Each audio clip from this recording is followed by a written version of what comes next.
여러분 반갑습니다. 2021 아시아 업사이클 제주 포럼 두 번째 세션을 지금부터 시작하겠습니다. 제주특별자치도가 주최를 하고 있고요. 제주국제자유도시개발센터와 제주경제신문, KCTV 제주방송 그리고 사단법인 제주업사이클협회가 공동으로 함께 하고 있습니다. 컨퍼런스 큰 틀의 주제는요. 협력과 공유로 열어가는 업사이클의 미래입니다. 공식 홈페이지 그리고 유튜브 채널로도 여러분 함께하고 계십니다. 각 분야의 전문가들의 지혜를 모아보겠습니다. 이 산업이 나아가야 할 방향에 대해서 함께 고민하는 시간이 되겠고요. 첫 번째 세션에 이어서 이 시간 두 번째 세션도 많은 분들께 좀 공론의 장이 될 수 있기를 바라보겠습니다. 두 번째 세션의 주제를 말씀드리겠습니다. 문화 확산을 위한 지역 업사이클 센터의 역할입니다. 각 지역에 있는 업사이클 센터의 역할이 뭔지 살펴보고요. 또 시민 문화 확산을 위해서 각 지역 센터의 성과, 과제를 함께 여러분들과 공유를 해보고자 하겠습니다. 그러면 좋은 의견을 모아주실 분들을 한 분 한 분 소개하도록 하겠습니다. 오늘 좌장은 김도근 화성시 의회 의원께서 맡아주셨습니다. 반갑습니다. 반갑습니다. 발제를 맡아주셨습니다. 윤대영 서울 새화령 플라자 수석 전문위원입니다. 안녕하세요. 토론 패널 소개하겠습니다. 정원일 한국업사이클센터 센터장입니다. 예, 반갑습니다. 여무 청주 새화령 시민센터 관장입니다. 예, 반갑습니다. 강진숙 광명 업사이클 아트센터 센터장입니다. 네, 안녕하세요. 조강희 인천 업사이클 에코센터 센터장입니다. 네, 소개받은 조강입니다. 네, 귀한 시간 내주신 여러분들께 다시 한번 진심으로 감사의 말씀을 드리고요. 자, 그러면 윤대영 수석 전문위원의 발표를 먼저 듣고 토론 이어가도록 하겠습니다.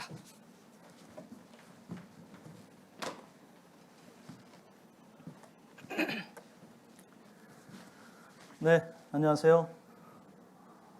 협력과 공유로 열어가는 아시아 업사이클의 문제를 생각하는 이 포럼의 첫 발제를 또 받게 돼서 굉장히 반갑습니다. 쓰레기는 없다라는 주제로 오늘 여러분들하고 잠깐 생각을 해보겠습니다. 쓰레기는 없다라는 말은 무의당 장일순 선생님께서 남기신 말씀입니다. 원래 우리 자연에는 쓰레기가 없다. 다만 모든 용도를 다 하고 다음 용도를 위해서 기다리고 있을 뿐 우리가 버릴 것은 없다. 이런 말씀입니다. 하지만 세상에는 쓰레기가 너무 많이 넘쳐나고 있고 이것을 어떻게 다시 재활용하고 재활용할 것인가 이것에 대한 것들을 많은 시민들이 함께 걱정하고 있습니다.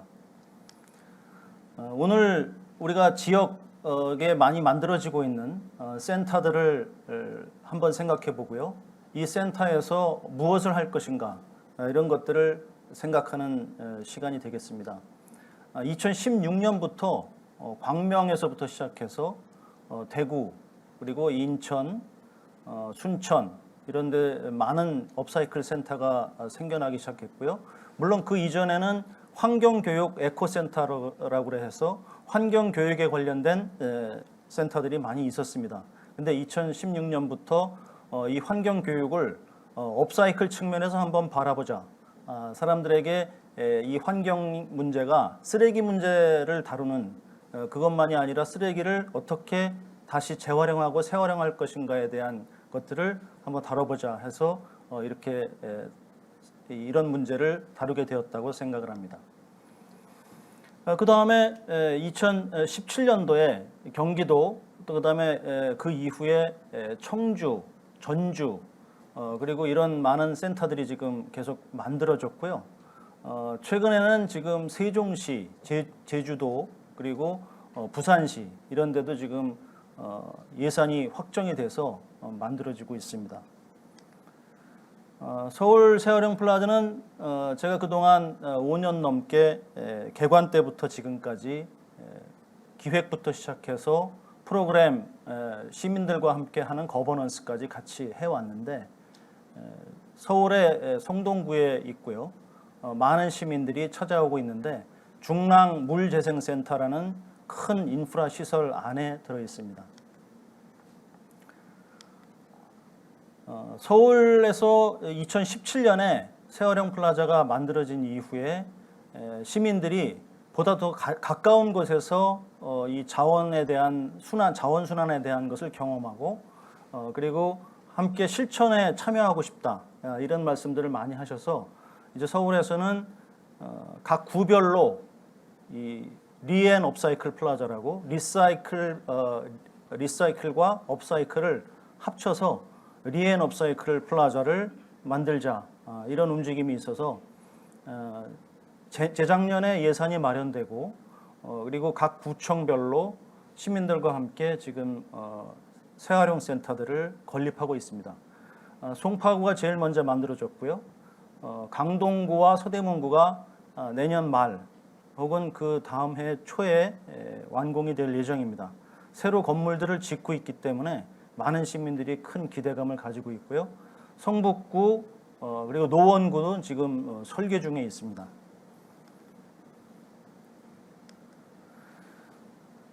이렇게 많은 업사이클 센터들이 지자체장들의 많은 뜨거운 관심과 그리고 중앙정부 환경부의 관심으로 많은 지원이 있으면서 지어지고 있지만 사실상 최근에 그 많은 우리 최근 5년 동안 우리 업사이클 환경을 한번 들여다보면 그렇게 희망적이지만은 않습니다.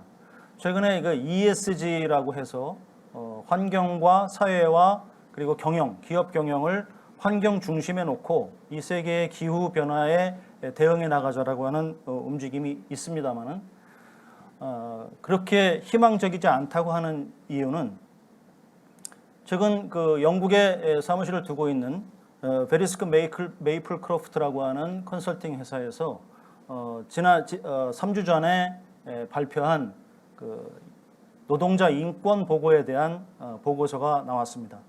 여기에서 우리가 환경에 중심을 두고 있지만 그리고 기업 경영을 보다 더 친환경적으로 만들어 가자고 하고 있지만 저 가운데 있는 소셜에 대한 문제, 실제 기업 환경에서 일하고 있는 근로자들의 근로 여건은 더욱더 악화되어 갔다.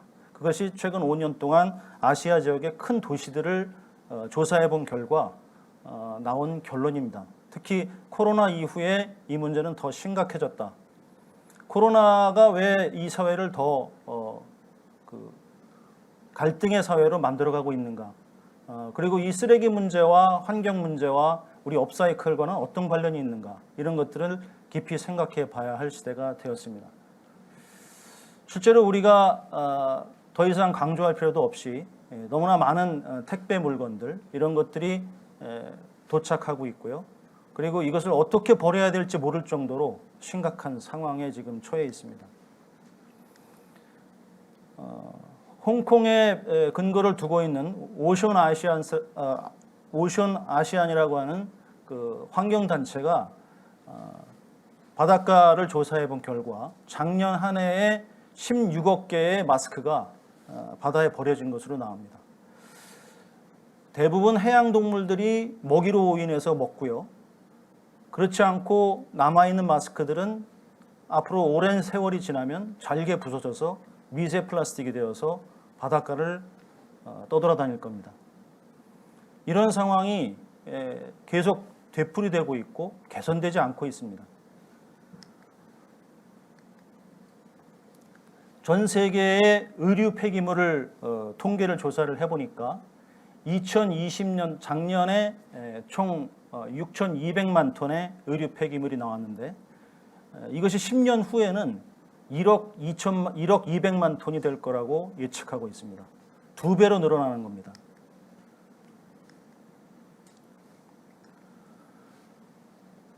음식 폐기물을 한번 보면은요. 2020년에 총 10억 톤, 2030년에는 21억 톤, 이거 역시 2배로 늘어나게 됩니다. 전 세계 인구가 한 80억 명이라고 했을 때 약 400kg씩 그 음식 쓰레기를 버리게 되는 것이죠. 전 세계의 건설 폐기물을 보게 되면 점점 심각해집니다.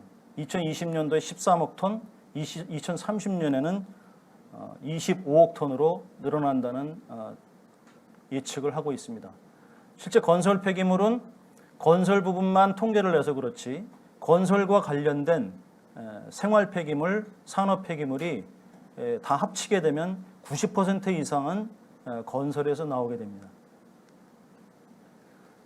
G20 국가의 국가별 그 인구 규모하고 폐기물 양을 비교한 그래프인데요. 전 세계 인구들이 인도하고 중국과 인도, 미국 순으로 이렇게 되어 있지만 쓰레기의 배출량을 보면 역시 마찬가지로 같은 순서지만 전 세계 인구의 4%밖에 안 되는 미국 인구가 12%의 고형 폐기물을 배출하고 있다는 거. 이걸 통해서 저희가 우리 계속 추적을 해서 한번 리서치를 해보면은요. UNDP에서 2016년에 분석을 해서 내놓은 국가별 생태 발자국하고 그 다음에 국가의 행복 지수에 대한 그래프입니다. 이 도표에서 보시면 우측 상단으로 점하고 있는 나라들이 대부분 선진국이라고 하는 나라들입니다. 유럽, 미국, 호주, 중동 이런 나라들처럼 살게 되면 생태 발자국은 지구는 최대 8개까지 중동 국가 중에서 지구가 8개 정도 필요해야 할 정도로 생활을 하고 있는 나라들이 있고요. 우리나라 같은 경우는 약 중간 정도에 들어갑니다. 아프리카나 중앙아시아 같은 나라들은 한계 이하로 떨어지는 나라들이 많이 있습니다. 이것이 그러면 후진국일수록 또 저개발 국가일수록 그만큼 에너지와 자원을 소비를 덜 하고 있다는 것이 되겠고요. 그렇다면 우리가 환경에 친환경적으로 살게 되면 그러면 결국 저개발 국가, 삶의 질이 떨어지는 나라로 살아야 되는 것인가? 이러한 의문들을 품게 됩니다. 그래서 자꾸 사람들이 보다 더 나은 삶, 보다 더 좋은 제품 이런 것들을 원하는 욕망이 있고요. 또 반대편으로는 이렇게 소비하고 계속 낭비하다가는 지구가 10개가 있어도 모자라겠다 이렇게 걱정하시는 분들로 양분되는 것이죠.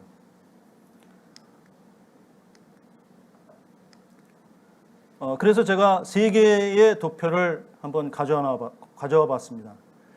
전 세계의 경제 구조를 들여다보면 전 세계의 선진국과 후진국을 분류하는 기준은 그 나라의 국민 총생산, GDP로 해가지고 분류할 수 있습니다. 명백하게 여기에서 보이는 것이 초록색으로 되어 있는 것이 선진국이고 그리고 붉은색으로 되어 있는 것은 적신호가 들어와 있는 저개발 국가입니다. 우리가 누구나 다 알고 있는 국가의 분류죠. 그런데 이것이 국가의 GDP, 이것이 이제 GDP에 관련된 것이고요. 이것은 사회 문제에 대한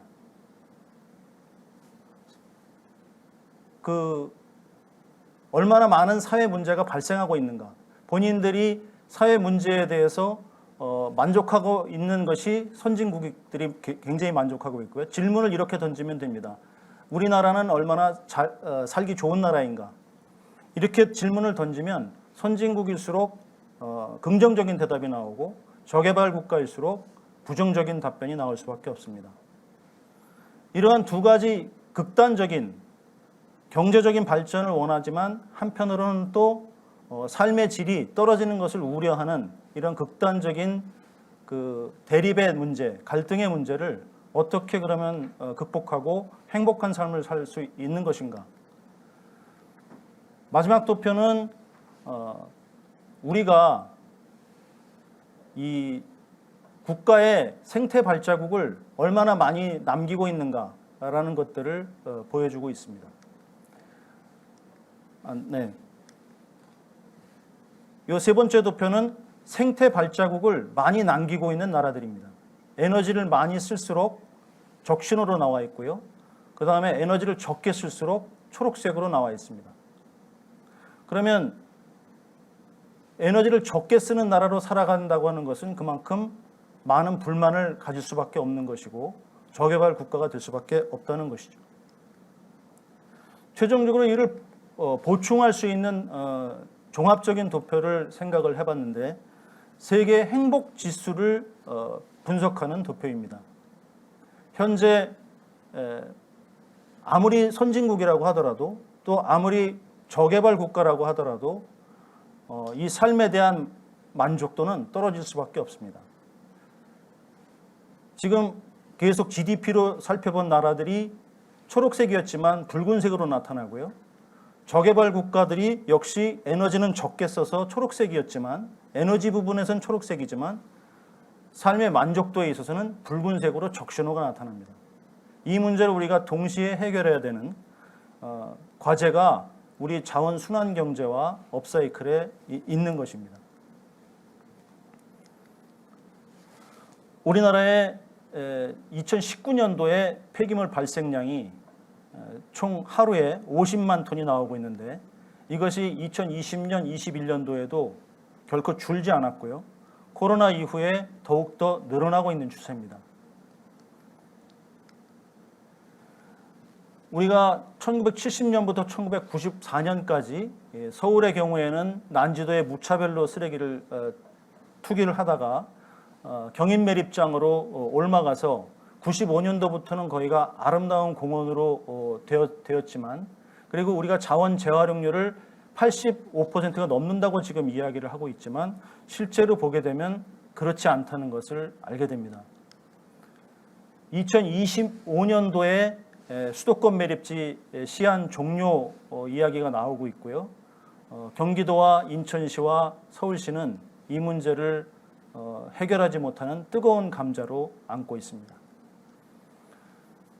우리가 서울 수도권만의 문제가 아니라 전국에 방치되고 있는 쓰레기 산의 모습입니다.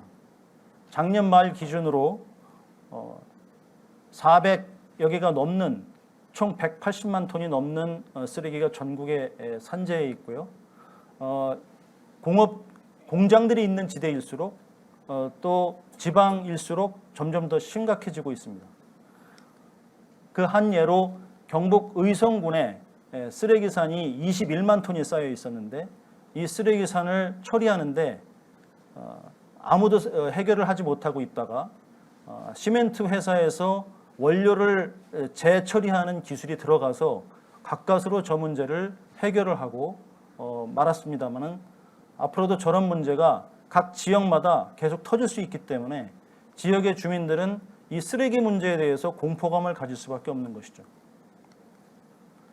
서울 세월형 플라자는 이러한 시민들의 공포감, 쓰레기에 대한 접근의 공포감 이런 것들을 어떻게 하면 우리가 해결할 수 있다라는 가능성을 좀 보여줄 수 있을까 이런 고민에서 만들어졌다고 볼 수 있습니다. 처음에 서울 세월형 플라자도 만들어졌을 때 이름은 원래 서울 세월형 플라자가 아니라 서울 재활용 센터였었습니다.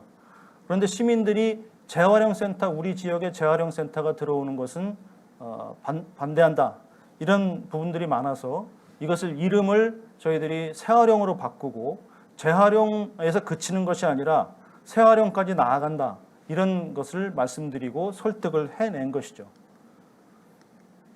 첫 번째로 서울 세월형 플라자에는 지하에 재사용 작업장이 있습니다. 시민들의 기증품을 수거해서 선별해서 전국의 110개의 매장에 다시 재판매하는 시설이 들어와 있고요. 그리고 이 중에서 쓸만한 것들을 다시 모아서 재활용 자원으로 제공하고 소재에 대한 정보를 제공하는 소재은행이 있습니다. 실제 실물이 있기 때문에 시민들과 많은 단체에서 찾아와서 이걸 가지고 입수해서 새로운 물건을 만드는 데에 도전을 하고 있고요. 기업들의 고도의 기술이 여기에 들어가서 시민들에게도 많은 시사점을 던져주고 있습니다. 1층에 있는 그 업사이클 하우스에서는 세 개의 업사이클 제품과 제로 웨이스트 상품 샵이 있어서 시민들의 삶에 밀접한 체험을 할 수 있도록 하고 있고요. 전자제품 수리소가 있어서 이 전자제품들은 우리 일상생활에서 가장 많이 쓰고 있는 무선 진공청소기들을 배터리만 고장이 나면 버리는데 이것을 다시 교체해서 고쳐줌으로써 3년 정도 더 써서 제품의 라이프 사이클을 길게 해서 이 플라스틱 쓰레기를 줄이는 그런 데에 기여하고 있습니다. 업사이클 기업들 입주 공간이 한 40여 개의 기업들이 들어와 있어서 5년 동안 이러한 새로운 스타트업들이 젊은이들 중심으로 해서 새로운 제품을 개발하고 시민 교육에 매진하고 있습니다. 궁극적으로 앞으로 지역에서 많이 만들어지는 생활형 센터들은 어떤 프로그램들을 해야 될 것인가. 그래서 몇 가지 오늘 그 시사할 수 있는 아이디어를 좀 생각해 보려고 합니다. 이탈리아의 엔조 마리라고 하는 디자이너가 자투리가 없이 제품을 만드는 방법. 그래서 이 모든 하나의 합판을 동일한 규격으로 잘라내고 그리고 몇 개 안 되는 부품만 가지고 DIY로 의자를 만들 수 있도록 설계를 했습니다. 이 설계를 해서 결국은 잘라내는 공정에서 제품을 만드는 공정에서 자투리가 많이 생겨난다. 이것을 줄여나가는 방법을 찾아야 된다. 이런 아이디어를 주셨고요. 이분이 디자인한 그 장난감 퍼즐인데요. 16마리의 동물들이 한 그림 안에 들어가 있고 거기에 육상동물은 뱀을 가지고 해상동물은 문어를 가지고 거기에 그림을 배치를 해서 나중에 잘라내서 제품을 만들었을 때도 자투리가 나오지 않고요. 아이들이 장난감을 가지고 놀 때도 이 세상에 자투리 없이 물건을 만드는 건 어떻게 할까 이런 것들을 상상할 수 있도록 연장을 시켰습니다. 이런 아이디어를 가진 분들이 만들어 주신 디자인을 가지고 독일에 있는 사람들이 그 난민들이 독일에 많이 들어왔는데 이 난민들이 이 디자인을 가지고 자기들이 타고 온 보트를 갖다가 그냥 창고에 버려져서 썩거나 버려지는데 그것들을 가지고 의자를 만들어내고 이것을 많은 분들이 같이 사줌으로써 그분들이 재생하는데 자립하는 데 도움을 주는 사회적 기업을 만들었습니다. 이 사회적 기업들이 우리가 자투리 없이 물건을 만들어내고 그리고 우리 사회를 변화시키는데 어떤 프로젝트를 해야 될 것인가 어떤 시도를 해야 될 것인가를 보여주는 하나의 사례라고 할 수 있습니다. 이것이 지금 이 난민들이 함께 공동 작업을 하고 있는 그런 모습이고요. 서울 세어령 플라자에서 기업들과 함께 거버넌스를 하는 사례들을 소개해 드리겠습니다. 원래 청바지를 가지고 물건을 새로운 제품들을 만들었던 자기가 입던 청바지로 가방을 만들었던 젠니 클로젯이라는 회사는 이 사회적 기업 마리몬드랑 같이 거버넌스를 해서 김복동 할머니, 위안부 할머니를 돕는 제품을 만들어냈습니다. 저기 보이는 그 목련꽃이 그 김복동 할머니의 심볼인데요. 이 사회적 기업과 함께 거버넌스를 함으로써 사회적으로 캠페인을 벌여서 크게 성공을 했고요. 그리고 커피자루를 원래 커피자루를 가지고 원단을 만드는 하이사이클, 이 회사는 먼지가 많이 날리는 원두 커피자루를 잘 가공을 해서 제품을 만드는 회사입니다. 이 회사는 이 제품을 만드는 가공 공정에 지역의 어르신들을 일자리에 참여할 수 있도록 일자리를 만들어냈습니다. 그리고 버려지는 LED 라이트를 가지고 LED 칩을 가지고 새로운 조명기구를 만들었던 쉐어라이트라고 하는 회사는 거기서 한 걸음 더 나가서 물을 소독하는 LED 라이트에서 칫솔 살균기처럼 자외선이 나오는데요. 그걸 가지고 물을 한 2, 3분 만에 소독하는 장비를 만들어서 아프리카나 제3세계에 재난 디자인으로 공급을 하는. 근데 이 프로젝트에 국가 중앙 기관인 그 코이카가 함께 지원하고 협력을 하고 있습니다. 요즘에 많은 농촌에서 또 그 벌들이 점점 숫자가 개체수가 줄어들어서 이 많은 걱정을 하고 있는데요. 도시에 오히려 벌들이 나타납니다. 그래서 도시 농부들이 이 벌들을 갖다가 죽이지 않고 채집하는 벌들을 채집하는 기계를 만들었습니다. 이걸 만든 이유가 굉장히 재밌는데 소방청에서 요청이 들어왔습니다. 소방대원들이 불을 끌어가느라고 대기해야 되는데 이게 벌 잡아달라고 하는데 출동하는 시간이 전체 출동 시간의 4분의 1이 넘는다. 그래서 이걸 갖다 어떻게 해결할 수 없느냐. 그래서 업사이클 기업들이 버려지는 자원을 가지고 진공청소기로 벌을 안전하게 끌어들여서 다시 분봉을 해주는 그런 장비를 만들었습니다. 결국 소방청에 낭비되는 시간, 소방대원들이 낭비되는 시간을 도시농부들이 해결해 줌으로써 이 업사이클 기업의 사회적 역할을 새로운 영역을 창출해냈습니다. 이런 것이 새활용의 업그레이드되는 버전이라고 이제 할 수 있다고 생각을 합니다. 많은 장난감들이 어린아이들의 그 사달라는 요구와 또 학부모들은 새로운 장난감을 사주죠. 플라스틱 장난감들의 쓰레기가 가장 많이 나오는 것은 가정이 아니라 기업입니다. 팔다가 포장 박스가 약간 더럽혀지면 그냥 버리게 되는 것이고요.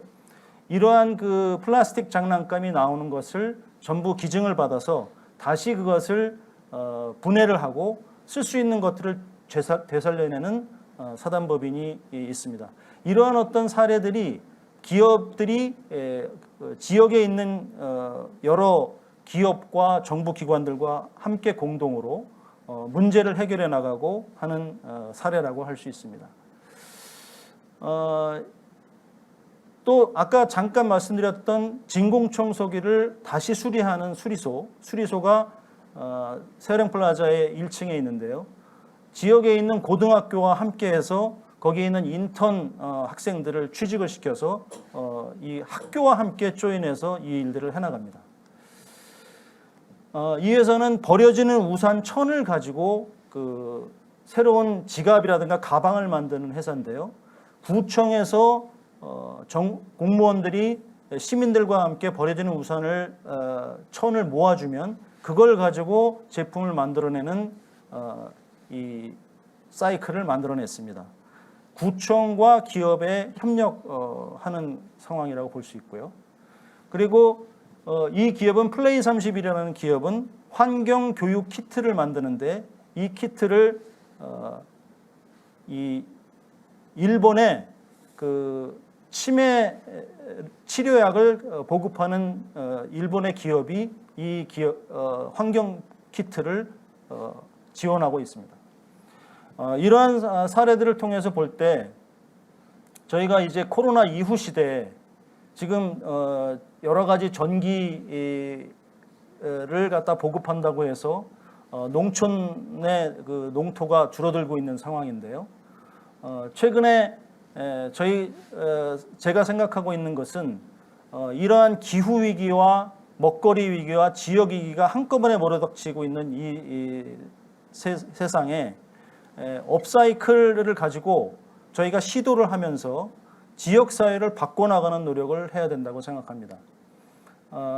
우리가 바라봐야 될 것을 놓치고 있는 것이 너무 많고요. 최근에 제가 다녀본 지역의 도시들의 청년들이 도전하는 모습들을 한 번씩 보면은요.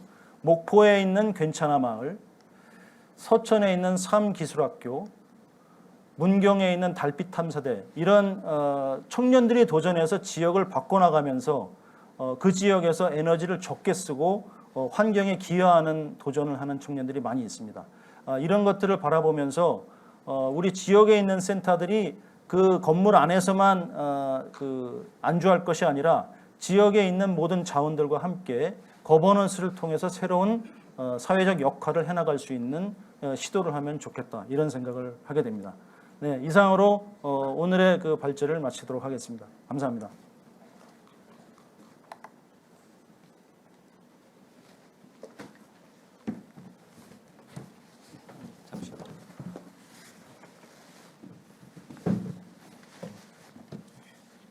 네, 윤대영 수석전문위원회 발표를 잘 들어봤습니다. 각 지역 센터의 또 위치 등도 소개해 주셨고요. 업사이클 기업들의 굵직한 사례들을 많이 만나볼 수가 있었습니다. 기업과 행정 또 공공기관들 심지어 이제 학생들과 이제 연계 과정을 통해서 그런 과정을 소개해 주시면서 업사이클을 통해서 지역 사회를 충분히 바꿀 수 있다라는 점을 강조를 해 주셨습니다. 듣다 보니까 이제 궁금해지는 부분들이 그러면 여기 각 지역에 이제 센터장님께서 많이 와 계신데 각 지역의 특색에 맞는 그런 업사이클 센터의 또 역할과 또 어떤 부분을 공유할 수 있는지에 대해서 지역별 사례들이 또 궁금해졌습니다. 그래서 지금부터는 이제 패널 토론을 통해서 그런 부분들을 좀 확인을 해보도록 하겠습니다. 좌장인 김도근 화성시 의회 의원께 마이크를 넘겨서 토론을 부탁을 드리겠습니다. 의원님. 예, 안녕하세요. 좌장을 맡은 화성시의원 김도근입니다. 조금 전에 윤대영 수석 전문위원님의 발제문 같이 잘 보셨는데요. 업사이클 센터 설치의 필요성하고 그리고 역할에 대한 당위성 발제문이었다 이렇게 보시면 될 것 같습니다. 전국에서 업사이클 센터와 유사한 시설들이 9곳이 운영되고 있고 7곳이 새롭게 진행되고 있습니다. 이 업사이클은 결국 환경교육의 장이고 또 문화고 그리고 시민 참여 운동이고 일자리 창출까지 이어지고 있는 내용들이 이렇게 발제가 됐었는데요. 제주도에서도 업사이클 센터 설치를 진행하고 있는데 제주도에서 업사이클 센터 추진을 어떻게 할 것인지에 대한 운영 방안 제언을 좀 각 지역, 전국 각 지역 센터장님들의 활동 사례들을 좀 들어보고 그 다음에 제주도의 건립 방향이나 운영 방안들을 같이 토론을 통해서 재현해 보는 시간을 갖도록 하겠습니다. 예. 먼저 대구 및 경북 지역 업사이클 활동을 사례를 가지고 오신 정원일 한국 업사이클 센터장님 토론해 주시기 바랍니다. 예, 안녕하십니까. 방금 소개받은 정원일입니다. 저희가 한국 업사이클 센터라고 명칭이 되어 있고요. 뭐 잠깐 소개를 드리자면 저희는 이제 소재지는 지금 대구에 위치하고 있고요. 저희가 대구 경북 디자인 센터라고 운영되고 있는 기관의 부설 기관으로 한국 업사이클 센터를 봐주시면 되겠습니다. 설명 뒤쪽에 드리면서 저희가 업사이클 센터가 어떻게 추진되게 되었는지 그런 히스토리들은 간략하게 설명을 드리겠습니다.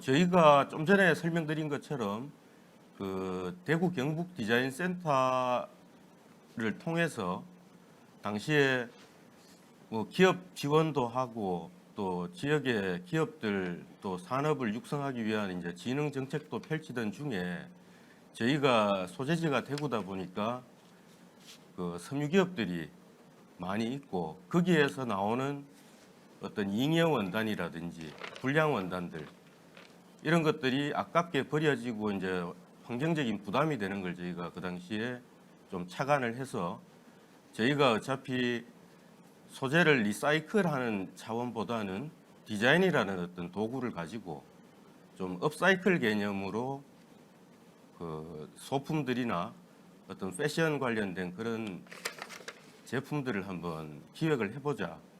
이제 거기서 저희가 출발이 됐고요. 그 당시는 이제 2010년도로 저희가 첫 삽을 떴었고, 이제 그 다음 해에 본격적으로 저희가 이제 브랜딩을 했습니다.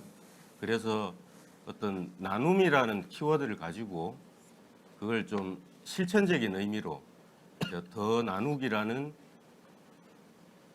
이제 좀 중의적인 의미도 담고 나름 브랜딩을 해서 지금까지 이제 운영을 하고 있습니다.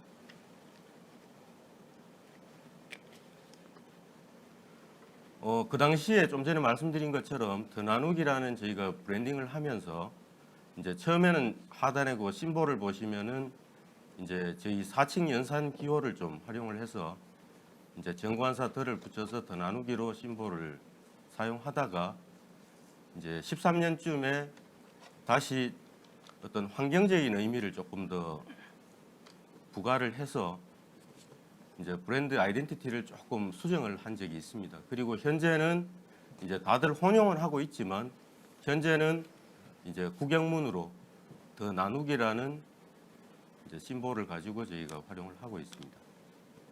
뭐 아시다시피 브랜드라는 거는 뭐 살아있는 생물이라고 흔히 이야기를 하는데 저희도 브랜드를 가치 있게 가꾸고 발전시키고 하는 쪽으로 이제 사업을 진행하면서 같이 병행하고 있습니다. 저희가 그 2013년에 박람회를 통해서 당시에 이제 대통령께 이제 상품을 전달해드리기도 했고 이제 뒤쪽에서 설명을 드리겠지만 저희가 상품을 기획하고 그 생산하고 판매하는 과정에서 시니어분들 일자리도 창출이 되고 또 수익금의 일부는 기부 활동으로도 연계를 시키는 이제 그런 순환 구조를 저희가 가지고 있습니다. 저희가 이제 처음에는 업사이클 센터가 설립되기 이전에 그 디자인 센터에서 이 업을 이제 진행을 하면서 그 저희가 일자리도 만들어지고 또 기부 활동도 하고 좀 전에 설명드린 그런 이제 활동들을 토대로 이제 저희 지자체에서도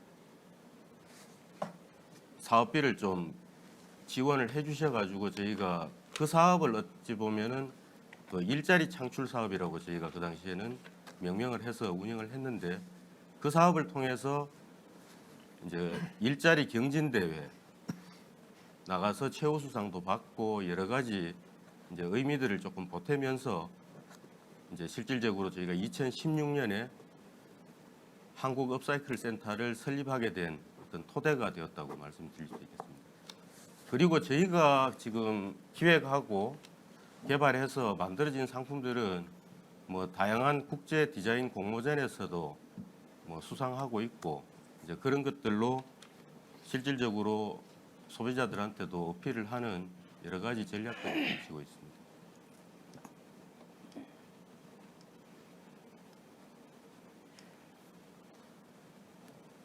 앞서 설명드린 것처럼 저희가 지금은 뭐 지역이라고 꼭 한정짓지는 않습니다만은 이제 기업들에서 실질적으로 버려지는 원단들을 저희가 자체 수거를 해서 어떤 아이디어를 접목하고 디자인이라는 가치를 통해서 상품 개발을 해서 다양한 지금 납품처에 판매를 하고 운영을 하고 있는 상황입니다. 이 전반적인 프로세스에 대해서 말씀드렸고요. 지금까지 저희가 만들어진 상품은 실질적으로 품목으로 따지면은 뭐 거의 한 200여 품목이 될 정도로 다양하게 상품 기획하고 여러 가지 소비자 피드백도 받고 또 추진 체계를 통해서 꾸준하게 상품 기획하고 개발하고 판매를 하고 있습니다.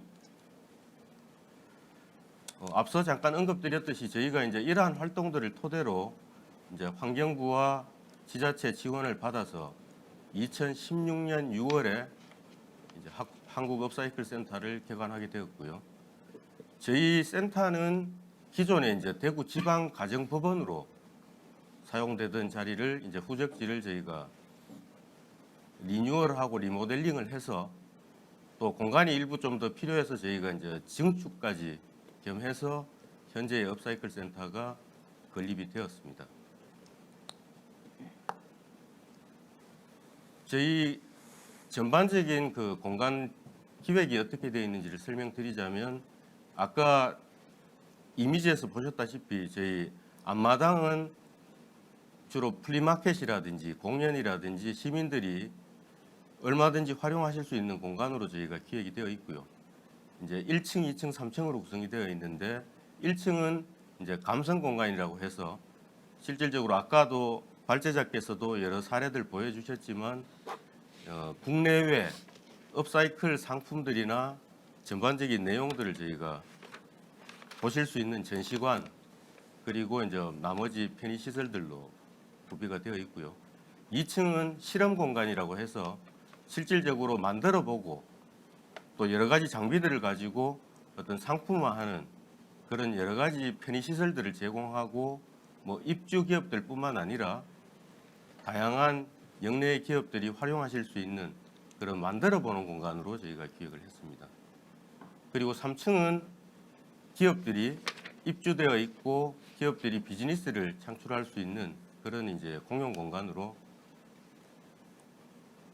정리가 되어 있습니다. 그리고 옥상에는 이제 휴식을 취할 수 있는 옥상 정원도 같이 구비가 되어 있고요.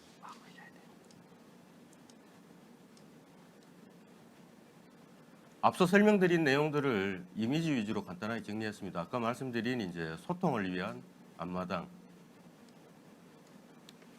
그리고 이제 1층 공간은 이제 키워드를 저희가 감성으로 해서 전시장과 부대 시설들이 구비되어 있습니다.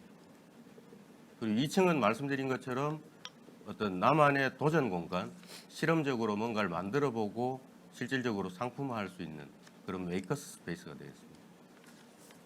그리고 3층은 이제 입주와 전반적인 회의실이라든지 편의 시설들이 공용 공간으로 주어지는 비즈니스 공간이 되겠습니다. 저희는 크게 이제 역할을 4가지로 지금 분류를 하고 운영을 하고 있는데요. 최근 들어서 저희가 좀 집중하고 있는 분야는 아까 발제자께서도 말씀하셨다시피 어떤 ESG 관점에서 기업들과 또 사회에 여러 가지 전반적인 영향들을 줄 수 있는 활동들을 하고 있습니다. 그건 뒤쪽에서 말씀드리겠습니다. 저희가 그간에 한 5년간 운영을 하면서 실질적으로 지역 기업들이 당초에는 한 11개사 정도, 근데 현재는 이제 전년도 기준입니다만은 한 73개사 정도로 육성이 됐고요. 또 시장도 저희가 뭐 최근에 여러 가지 크라우드 펀딩이라든지 또 온오프라인 판매점도 입점을 하면서 또 지역의 기업들하고 같이 협업 활동을 많이 하고 있습니다. 그리고 저희가 뭐 기본적인 센터의 기능인 기업 지원 활동과 또 문화 확산, 교육, 체험 이런 것들 다 아울러서 운영하고 있습니다. 마찬가지로 앞서 보여드렸던 그 키워드를 중심으로 사례들을 간단하게 보여드리겠습니다. 그 버려지는 그 사진 인화지 봉투를 가지고 뭐 저런 백팩이나 여러 가지 소품들을 만든 경우도 있었고요. 또 버려지는 웨딩 드레스를 가지고 저런 한복, 여러 가지 또 소품들을 만드는 그런 프로젝트입니다. 예, 시간 관계상 좀 빨리 지나가겠습니다.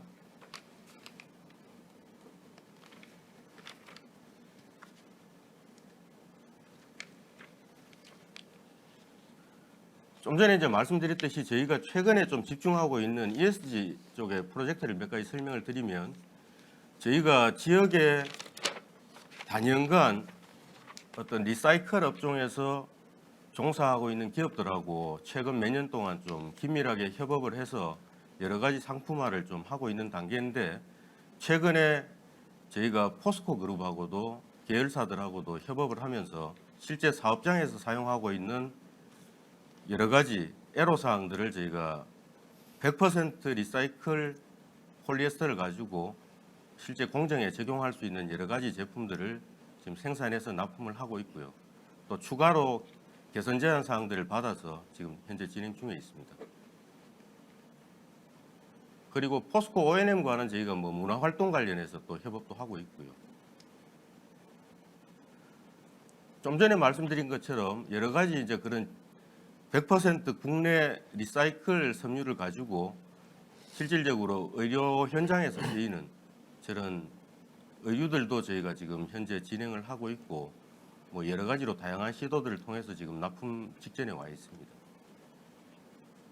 그리고 말씀드린 것처럼 그런 소재를 가지고 저희가 이제 호텔이나 가정에서 쓰실 수 있는 저런 타월들도 협업해서 지금 만들어져 있고, 현수막도 저희 환경에 굉장히 부담되는 항목 중에 하나인데, 저것도 100% 재활용 가능한 소재로 만들고 버릴 때도 다시 수거해서 다시 녹여서 섬유화 시켜서 또 현수막으로 쓸 수 있는 저런 것들을 저희가 실제 지금 도입해서 사용하고 있습니다. 그리고 저희가 지역의 뭐 새마을금고라든지 여러 단체들과도 뭐 다양한 넥타이라든지 그런 것들을 기부받고 또 자원을 선순환시키는 그런 활동들도 꾸준하게 이어가고 있습니다. 예, 이상 발표 마치겠습니다.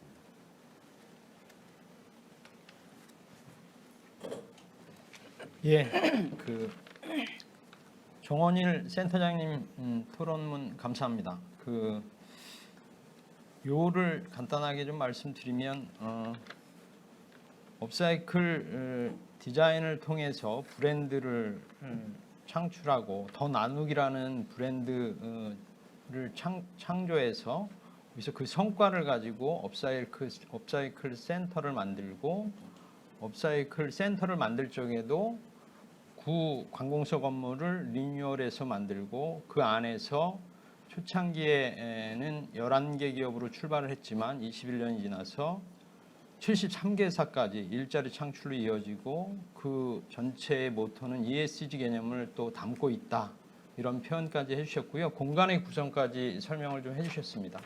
좀 이따가 제주도 업사이클 센터에 관련된 제언 주실 적에 더 첨언 주시면 감사하겠습니다.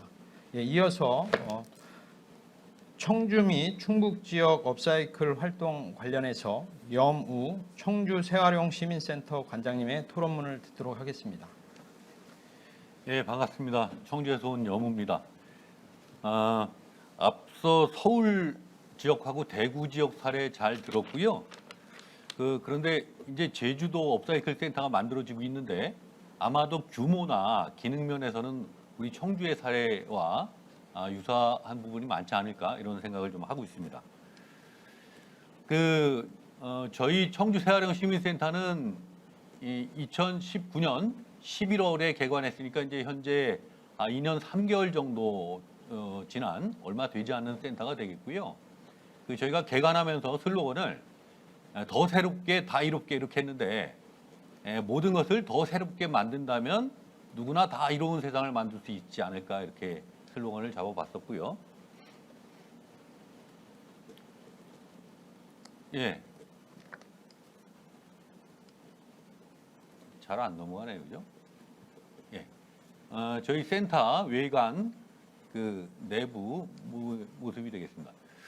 저희가 센터 개관을 하면서 의미 있는 일을 좀 했었던 것은 청주시와 함께 쓰레기 제로 도시를 만들어 보자 해서 쓰레기 제로 도시 선포식을 가졌고요.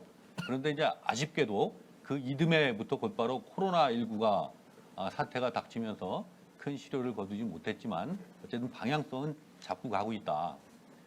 저희 센터의 중심 가치를 도출해 본 과정들입니다.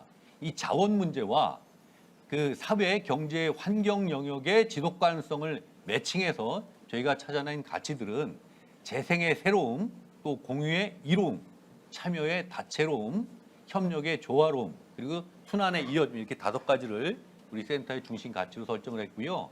그 중심 가치에 따라서 4개 부분의 목표를 저렇게 설정했는데 일일이 설명드리지 않겠습니다. 종합적인 비전으로는 재생과 공유로 다채로운 세상을 만들어 나가는 자원순환의 플랫폼이 되자 이렇게 비전을 설정했습니다. 공간 네이밍도 저희가 좀 했고요. 각 센터마다 특색 있는 네이밍을 하고 있습니다만 저희는 저렇게 다 함께 새로움과 이로움을 채워가는 공간을 만들자 해서 다채로움 이렇게 별칭을 정했고요. 층마다 조닝을 해서 층별 명칭도 정했습니다. 그리고 아까 설정된 4개 부문별 목표에 따라서 사업 영역을 쭉 잡아봤는데 저희가 이런 센터에서 할 수 있는 사업으로 범주는 자원 재생 사업, 또 가치 공유 사업, 참여 협력 사업, 지역 특화 사업해서 전체 4개 범주 18개 사업 영역을 잡았는데 하나하나 해나가는 과정이고요. 아직 전체를 하지 못하고 있습니다. 그리고 조직 운영 체계인데 보신 것처럼 이제 운영 자문위원회를 두고 산하기구에 2년 좀 넘었습니다만 자원순환 리더 협의회, 새활용 공방 입주자 대표회의, 그다음에 새활용 공예가 협의회, 그리고 청주 자원순환 포럼 이런 기구들을 만들어서 센터와 조직 전체를 시민들의 참여 협력형의 운영 체계를 구축해서 해나가고 있습니다. 주요 사업 영역인데 그림하고 개략적 키워드만 말씀드리면 우선은 시민과 함께 하는 활동 첫 번째로 이제 이 다채로운 시설의 기본 운영과 시설 관리가 되겠죠. 시민들이 누구나 와서 자기 공간처럼 활용하고 활동들을 할 수 있는 그런 공간으로 만들어 나가기 위한 다양한 그런 형태의 사업들을 하고 있는데 참고로 보시면 될 것 같습니다. 두 번째 활동 영역은 이게 이제 우리 청주센터가 다른 지역과 좀 차별적인 가장 특징이 되겠는데 자원순환 시민 의식과 실천을 좀 적극적으로 그 교육하고 실천을 유도해내는 이런 영역이 되겠고요. 그래서 시민 실천과 교육 문화 사업 다양한 형태로 하고 있는데 그래서 자원순환 교육 활동과 자원순환 리더라고 해서 제가 한 2년 동안 2회 정도 양성을 해서 50여 명 정도가 직접 시민들에게 자원순환 교육하는 활동도 쭉 하고 있고요. 또 이제 다양한 재활용 탐방 체험 프로그램 운영하고 있습니다. 연중으로 한 40회 정도 주제를 나눠가지고 더 새로운 프로그램, 재활용 공예나 문화를 체험하는 프로그램 이런 것도 추진하고 있습니다. 세 번째 활동 영역은 재활용 공예, 청주가 공예 도시거든요. 공예 비엔날레를 20년 이상 하고 있는데 여기에 좀 초점을 재활용 공예 쪽으로 활성화시켜보자. 또 한 가지는 특별한 전문가가 아닌 시민들의 그 어떤 능력들을 끄집어내서 공예 활동을 하게 해보자 해가지고 생활용 공예 활성화와 업사이클 산업 기반을 조성하는 그래서 생활용 공예 양성 과정도 운영하고 있고 아이디어 발굴과 제작전 프로젝트를 2년째 진행을 하고 있습니다. 이 부분은 우리 이제 센터 내에 입주해 있는 7개의 재활용 공예 관련 입주 기관들 소개가 되겠고요.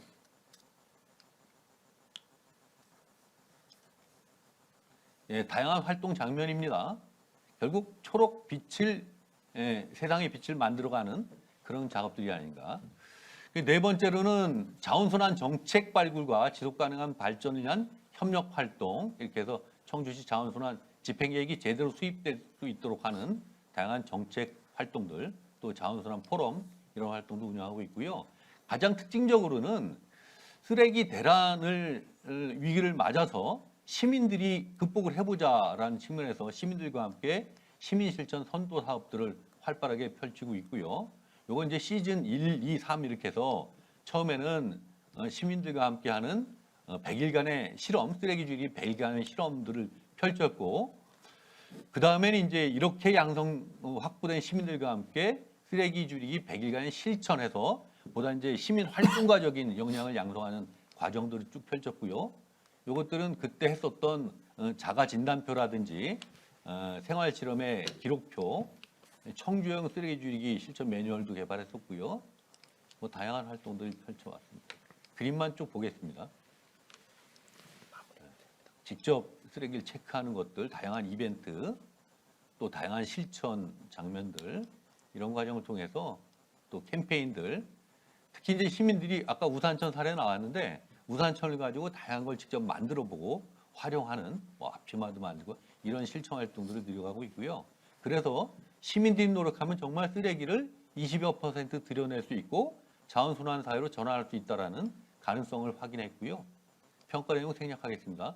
그 결과 이제 시즌 3 그래서 보다 일상적이고 지속적인 쓰레기 줄이기 운동과 자원 실천을 확산하자 해서 그 쓰레기를 줄이는 1000명의 시민 전사 이렇게 해서 별칭 스들천사 지난번 9월 6일 날 발족을 했고요. 1050명의 시민들이 직접 참여 신청서를 제출하고 또 아이스팩 퍼포먼스 이벤트를 제출했죠. 그래서 뭐 비존슨의 유명한 책이 있죠. 나는 쓰레기 없이 산다. 우리 청주 시민들은 우리는 쓰레기와 함께 산다. 쓰레기를 잘 전환하면 자원으로 전환되게 되고 물화일체의 새로운 세상을 만들 수 있다. 이런 생각을 해보고 있습니다. 그 몇 가지 성과 의의가 있을 텐데 일일이 설명을 못 드리고요. 어쨌든 이 센터는 일종의 매개체 역할이 되는 거죠. 시민사회를 중심으로 자원순환 의식과 실천 문화를 확산하고 그걸 가지고 지자체의 자원순환 정책이 빨리 전환되고 정착될 수 있도록 독려하는 일과 그다음에 다양한 산업체들이 순환경제로 전환할 수 있도록 독려하고 촉진하는 이런 매개 역할을 그런 기반들을 2년 동안 만들어 왔다. 특히 기본적 시민 동력들을 확보했다라는 게 이제 가장 중요하다고 볼 수 있겠고요. 그럼에도 불구하고 어느 정도 민간 영역의 자율성을 보장해 줄 거냐 그렇지 않냐 이런 문제에 대해서 실제 현실적인 한계 지점도 있었다. 특히 이제 코로나 상황이 닥치면서 어떻게 비대면 여건에 맞게 잘 풀어나갈 것이냐가 관건이 되겠고요. 앞으로 당면 과제는 몇 가지 있을 것 같습니다. 예산은 좀 늘어나는 게 좋을 것 같은데요. 계략적으로 제가 여러 가지 사례를 비교 분석해 본 결과 100평 정도의 한 1억 원 정도의 운영비와 한 면 정도의 전임 활동가 있는 것이 좋지 않겠냐 싶은 생각을 좀 하고 있습니다. 전국에 있는 업사이클 센터 현황들인데 반복되니까 생략하지 않겠고요. 지금 뭐 자원순환 국가 종합계획도 수립돼 있고 각 도나 시의 시행계획, 집행계획이 막 수립되고 있는 그런 시점에서 우리 청주도 그렇고 제주도 자원순환의 전환점을 만들어야 될 거라고 보고 또 탄소 중립 이런 시점에서 그러면 이런 지역의 업사이클 센터의 활동 운영의 포인트가 뭐가 될 것이냐 몇 가지 요약적으로 말씀드리면 첫째 활동은 어쨌든 쓰레기를 줄이기 위한 시민 실천을 확산시키는 역할을 해야 될 것이다. 그리고 이를 통해서 재활용이라고 하는 아직은 익숙하지 않은 문화들을 어떻게 확산해 나갈 것이냐. 세 번째로는 지자체의 자원순환 정책을 어떻게 강화시키고 개선시켜내기 위한 매개 역할을 할 것이냐. 네 번째로는 친환경 생산 소비 이를 통해서 순환경제로 전환을 촉진하는 매개체 역할을 해야 될 거라고 보고 이를 통해서 사실은 지속 가능한 도시 탄소 중립 사회를 실현해 나가는 중심 기능을 바로 우리 센터가 해야 될 거라고 보고요. 운영에서도 몇 가지 중요한 그 방향성이 있을 것 같습니다. 우선은 저는 첫째로는 시민 사회가 주도하는 운영 방식이 가장 중요하겠다.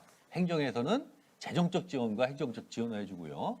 두 번째는 무엇보다 몇 명의 전임자들보다는 시민들이 함께 참여하면서 협력하는 이런 어떤 플랫폼 개념으로 운영하는 것이 중요하겠다. 세 번째로는 모든 프로그램들은 시민과 함께 기획하고 만들어 나가는 것이 중요하겠다.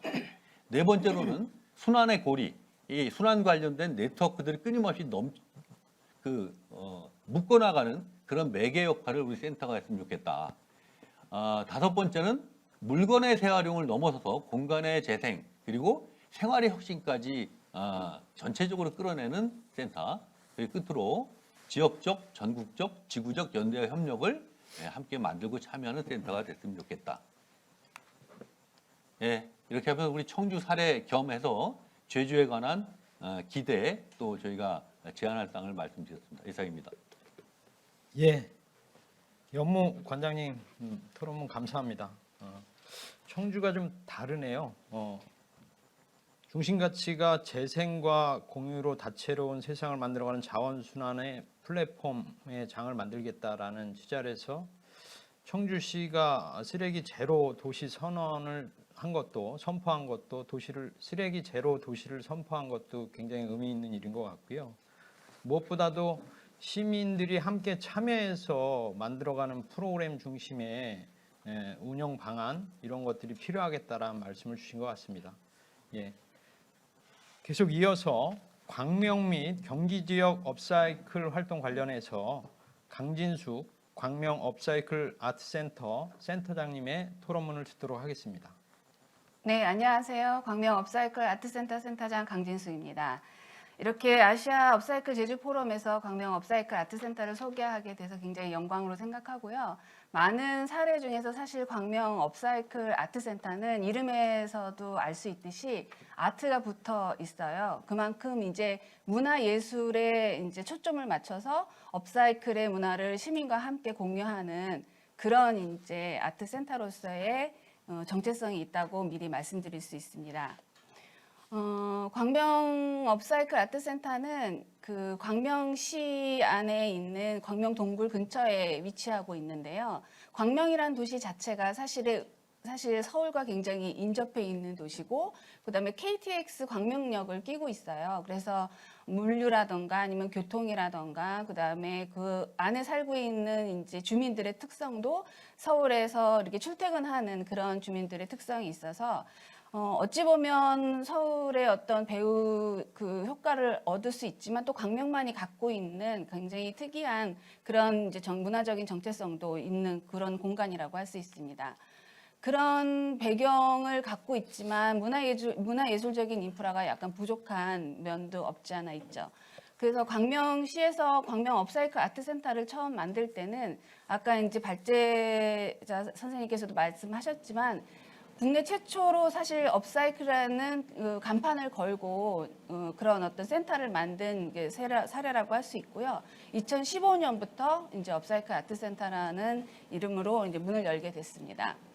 공간 자체도 사실은 업사이클된 공간인데요. 자원 회수 시설이 있는데 그 자원 회수 시설의 부속 건물을 저희가 이제 리모델링해서 업사이클 아트센터로 지금 활용하고 있습니다. 광명 업사이클 아트센터가 이렇게 이제 문을 열게 되면서 그 안에서 할 수 있는 업사이클 관련된 문화예술 활동을 교육을 포함하고 또 전시를 포함해서 진행하고 있습니다. 많은 시민들이 참여하면서 점점점 입소문이 나기 시작하고 주변에 있는 광명 동굴이 유명해지면서 많은 관람객들이 이제 저희를 찾아오고 계시고 이따가 설명드리겠지만 누적 관람객 수가 굉장히 좀 경이로운 숫자를 좀 기록하고 있습니다. 사실 업사이클을 가지고 할 수 있는 문화예술 프로그램은 거의 다 한다고 할 수 있습니다. 전시부터 교육, 그다음에 특히 청소년, 미래 사회에서 환경과 환경 문제에 가장 심각하게 접근할 수밖에 없는 미래 세대를 위해서 청소년 교육도 굉장히 열심히 하고 있고요. 축제라든가 또 지역과 함께하는 상생 프로젝트도 진행하고 있습니다. 사실 광명 업사이클 아트센터의 얼굴마담이라고 할 수 있는 전시 프로그램이 사실은 가장 유명한 프로그램이기도 하는데요. 벌써 누적 관람객이 한 110만 명 정도 왔다 가셨고요. 하루에 뭐 보통 여름 성수기 때는 1,000명 이상 들어오기도 합니다. 사실 거기에 들어오는 많은 관람객 수의 숫자가 중요한 것은 아니고요. 업사이클이라고 하는 그 개념조차도 모르고 들어왔던 관람객들이 업사이클을 인지하고 또 업사이클에 대해서 되게 재미있게 접근할 수 있도록 그렇게 하는 것이 바로 이 전시의 궁극적인 목표라고 할 수 있습니다. 이게 작품이야? 뭐 이런 거 가지고도 뭐 작품을 만들 수 있네? 이렇게 깜짝깜짝 놀라시면서 가족과 함께 그런 얘기를 나누는 것 자체가 사실은 저희 전시 공간이 있을 수 있는 어떤 궁극적인 목표라고 할 수 있죠. 한 2번 정도의 리모델링을 거쳐서 현재는 보시는 바와 같은 공간으로 이제 탈바꿈되고 있습니다.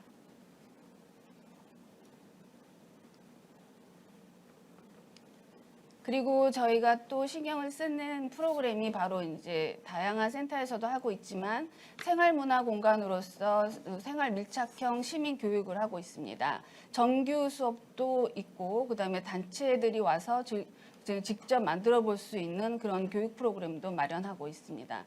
사실은 이런 교육 자체가 어떤 업사이클 아트센터의 지속 가능한 거를 보장할 수 있다고 보는데요.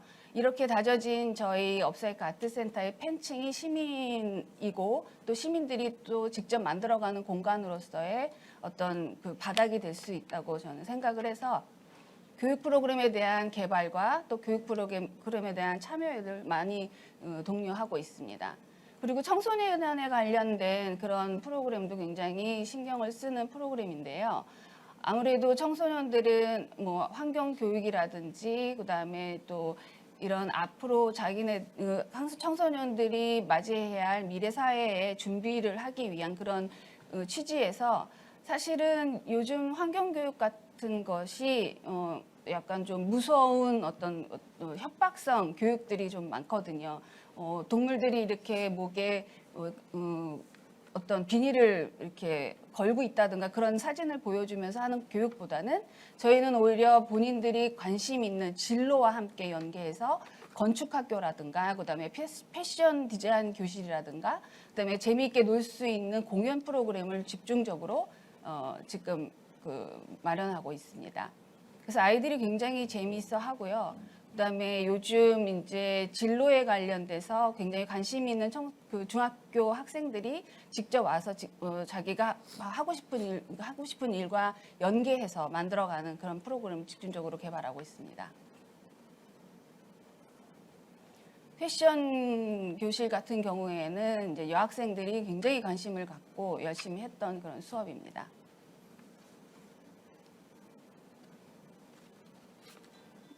지금 보시는 영상은 건축학교 모습인데요. 뭐 건축학교라고 해서 와서 3D를 그리거나 그런 수업보다는 과연 자연과 친화적인 건축은 또 무엇이고 또 내가 앞으로 건축가가 됐을 때 환경과 이웃을 생각하는 그런 자세를 갖출 수 있도록 그런 과정을 저희가 한번 배우게 하는 그런 커리큘럼으로 구성되어 있고요. 교수님들도 그런 커리큘럼을 중심으로 학생과 소통하면서 한 5일 동안 스파르타식으로 저희가 그 수업을 하고 있습니다. 또 이 장면 같은 경우에는 버려진 패전을 가지고 아이들이 직접 악기를 만들어서 그 악기를 연주하기 위해서 열심히 연습하고 또 연습한 그런 실력을 부모님과 또 관람객을 대상으로 저렇게 공연까지 펼치는 그런 리플레이 메이커라고 하는 수업입니다. 굉장히 인기가 많고요. 아이들이 굉장히 신나합니다. 놀이를 통한 업사이클 교육이라고 할 수 있습니다. 그 외에도 물론 이제 시민들이 함께 참여하는 어떤 예술 커뮤니티로서의 역할도 한몫하고 있습니다. 물론 축제나 아니면은 이제 상생 장터 같은 그런 프로그램을 통해서 일자리와 또 지역에 활력을 주는 그런 프로그램을 진행하고 있는데요. 뿐만 아니라 업사이클의 문화와 또 개념들을 선도하기 위한 여러 가지 포럼과 세미나도 함께 진행하고 있습니다.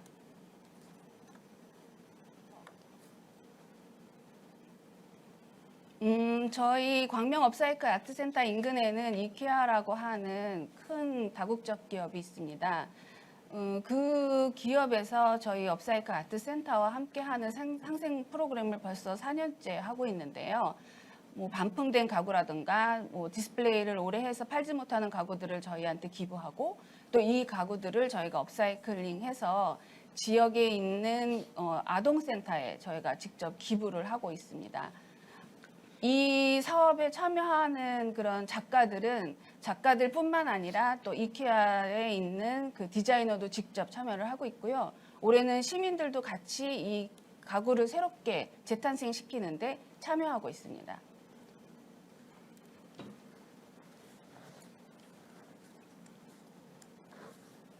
해외 교류 프로그램을 벌써 3년 전부터 저희는 진행을 하고 있어요. 독일과 이탈리아를 중심으로 해서 저희 업사이클 작가들이 직접 가서 전시도 하고 또 워크숍도 진행하는 프로그램을 벌써 3년째 진행하고 있습니다. 해외에 있는 그 분들은 사실 한국이나 뭐 일본이나 중국에서 이렇게 환경에 관련된 활동들을 열심히 하고 있다는 것을 잘 모르고 계시더라고요. 그래서 굉장히 놀랍고 또 감탄을 한다는 그런 피드백을 굉장히 많이 받았고 또 그 한국의 업사이클 작가들의 어떤 색감이라던가 또 아이디어 같은 것들이 자기네들이 굉장히 심각하게 접근하는 접근 방식과 많이 다름을 알고 굉장히 좋아하시고 반응이 굉장히 좋았습니다. 이렇게 앞으로 이제 해외 교류 사업들을 좀 더 확대해 나가려고 하는 계획도 가지고 있습니다. 이제 업사이클이 문화예술 측면에서 한 저희가 6년 이상 계속 그 프로그램도 개발하고 진행해 왔는데요. 이제는 그런 어떤 문화예술적인 문화 소비에서 그치는 것이 아니라 산업적인 모델로도 이제 저희도 방향을 잡고 선순환 구조를 가지려고 합니다. 그래서 업사이클이라고 하는 약간 단순한 그리고 조금 한계성이 있는 그런 코드에서 더 확산해서 저희는 에코 디자인이라고 하는 확산된 개념으로 문화산업 클러스터를 조성하고 있습니다.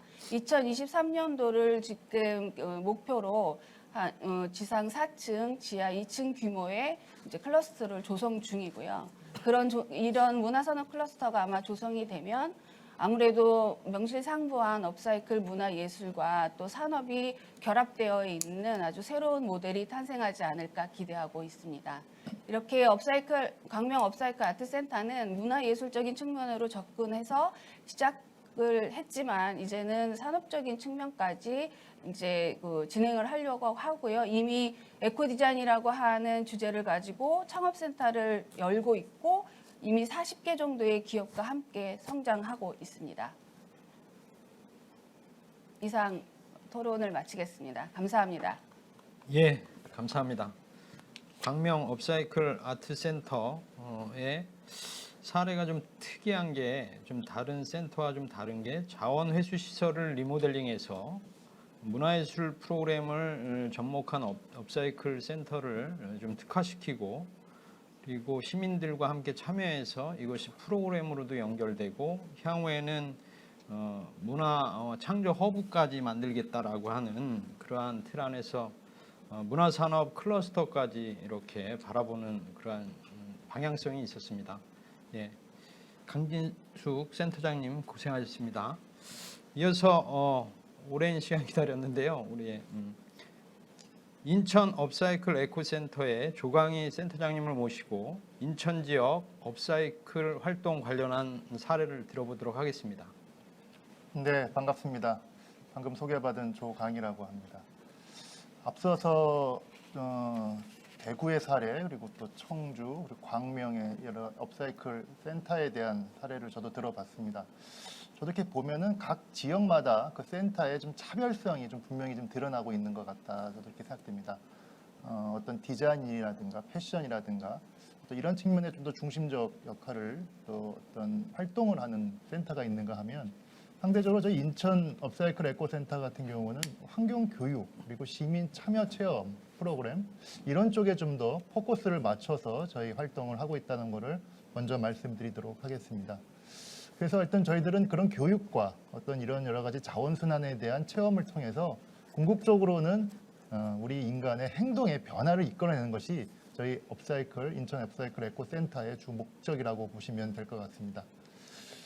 먼저 소개를 드리면 저희 인천 업사이클 에코센터는 2017년 6월에 개관을 했습니다. 지상 3층으로 개관을 했고요.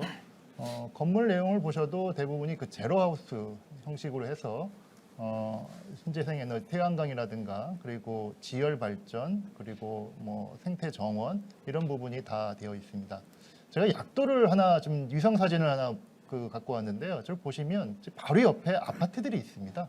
그러니까 아파트를 지으면서 있던 그 나대지에다가 인천 업사이클 에코센터를 개관을 한 것이죠. 그리고 그 인근에는 생태 정원을 같이 조성을 해서 그것까지 운영을 하고 있습니다. 저건 무엇을 의미하는 거냐면 이 업사이클 그리고 재활용 그리고 쓰레기 문제가 결코 우리가 굉장히 이렇게 피해야 될 문제가 아니고 바로 우리가 같이 해야 된다라는 그런 관점에서 아파트 주민들과 함께 환경 교육뿐만이 아니고 프로그램을 같이 운영하고 있다라는 측면에서 저 사진을 좀 보여드리고 싶었습니다.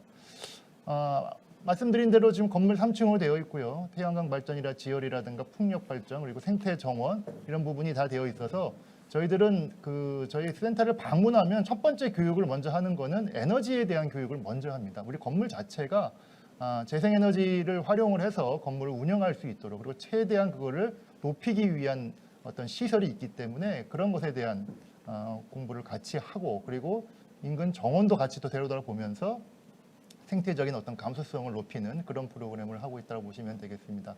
예, 1층, 2층, 3층으로 나누어져서 저희가 생태 놀이터까지 하고 있고요. 프로그램을 보시면은 기본적으로는 자원순환과 관련된 강사라든가 뭐 체험교육 프로그램, 시설 견학 그리고 기타 지역 연계 프로그램을 하고 있다고 보시면 되겠습니다. 업사이클 센터이긴 하지만 자원순환뿐만이 아니고 기후변화, 숲, 다양한 환경 전반적인 분야에 대한 환경교육을 유아, 초, 중, 고 그리고 시민들을 대상으로 하고 있습니다. 특히 뭐 여름방학이라든가 뭐 겨울방학 그리고 중간중간에 이벤트 프로그램을 교육 프로그램을 저희들이 하고 있다고 보시면 될 것 같습니다. 네, 뭐 관련된 다양한 그 활동에 대한 사진과 그 장면을 보시면 될 것 같고요. 저희 이제 인천 업사이클 에코센터는 그런 아까 말씀드렸던 그 환경 교육과 시민 체험 프로그램을 가능한 광범위하게 인천시 전역에서 하고 있다는 말씀을 드리겠습니다. 한편으로는 저희가 이런 환경과 관련된 인식을 높이기 위해서 환경 뮤지컬 같은 것도 저희가 따로 준비를 해서 인천 시민과 함께 공연을 같이 관람하기도 했고요.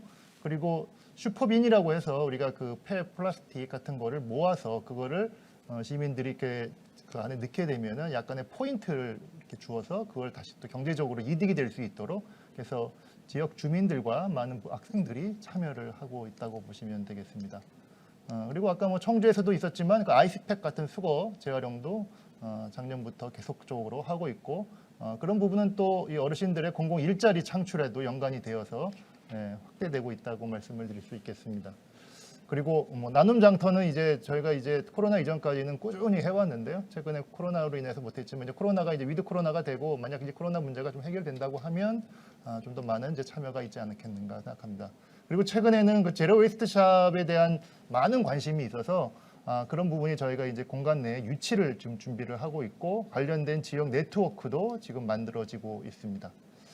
그리고 저희는 그 인천 업사이클 에코센터에서 크게 두 가지 센터가 더 있습니다. 하나는 물품 공유 센터고요. 또 하나는 인천광역시 환경교육센터입니다.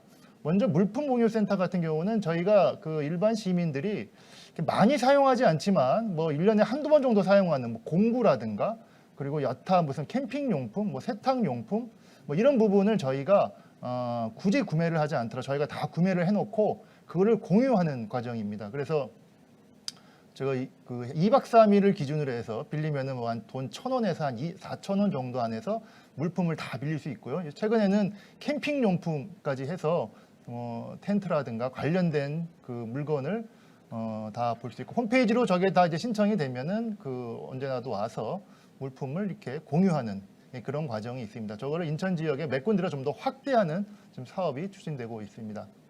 그리고 이제 아까 말씀드린 대로 환경교육센터는 인천광역시 환경교육센터로 인천 업사이클 에코센터가 지정이 되어서 인천 전체의 어떤 관련된 교육을 하고 있다 보시면 되겠습니다. 예, 이상으로 마치도록 하겠습니다. 예, 조강희 인천 업사이클 에코센터 센터장님 빠른 토론문 감사합니다. 예. 인천 업사이클 센터 같은 경우에는 환경 교육과 시민 참여 체험을 좀 특화하고 있는 것 같습니다. 그리고 건물에 있어서는 제로 에너지 하우스를 갖다가 이렇게 접목시켰다고 이렇게 표현을 하셨고요. 결국에 자원순환의 궁극적인 목표는 시민 의식의 변화다 이런 표현을 주셨습니다. 전반적으로 네 분의 토론문을 잘 들었고요. 이제 제주도 업사이클 센터에 건립 중에 있지만 시설의 설치에 있어서의 제안도 좋고요. 그리고 향후에 운영 방안에 대한 제안도 조언을 주셔도 좋을 것 같습니다. 건물주가 결국은 시민들이 될 것이고요. 시민들이 원하는 프로그램에 맞춰서 건물을 지어야 하는데 우리는 어떠한 건물을 짓고 있는가라는 질문을 좀 드리면서 제주도에 업사이클 센터를 설치한다라면 이런 것들은 꼭 있었으면 좋겠다. 또는 이러한 프로그램에 맞춰서 건물을 지어주셨으면 좋겠다라는 다양한 의견들을 좀 주셨으면 좋겠습니다. 어느 분부터 좀 주실 수 있을까요? 네. 우리 먼저 발제해 주셨던 우리 윤대영 수석 전문위원님 의견 좀 부탁드리겠습니다. 네. 이 우리 지역 센터들의 말씀을 들어보면 아무래도 시민들과의 만남이 가장 중요한 것으로 많이 말씀을 해주셨습니다. 제주도 같은 경우에도 가장 중요한 것은 시민들과 어떻게 구체적인 프로그램을 가지고 만날 것인가, 이것이 가장 관건이라고 생각합니다. 이 제주도 내에서 많이 나오는 폐기물, 그리고 일상생활에서 버려지는 것들, 이런 것들을 가지고 어떻게 이런 것들을 어떻게 줄일 수 있을 것인가, 또 어떻게 그거를 일단 폐기물이 만약에 발생했다면 그것을 어떻게 다시 순환되는 자원으로 만들 수 있을 것인가, 이걸 시민들이 어떻게 참여해서 구체적으로 만들 수 있을까, 이런 것들을 체험해 볼 수 있고 실제 몸소 할 수 있는 공정이 그 공간 안에 좀 들어가면 좋겠습니다.